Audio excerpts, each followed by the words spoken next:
பால் கறக்க டைம் ஆகிடுச்சு. எவ்வளோ சீக்கிரமாக பாருங்கள் எவ்வளோ ஸ்பீடாக போகிறாங்க பாருங்கள் நண்பர்களே. மணி 5 ஆயிடுச்சு. 5:41.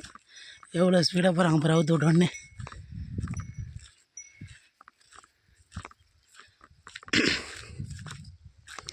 தண்ணி குடிக்கிறாங்க, தொட்டிப்பான் தண்ணி காமிச்சிட்டு பால் கறந்துட்டு வீட்டுக்கு போகணும்.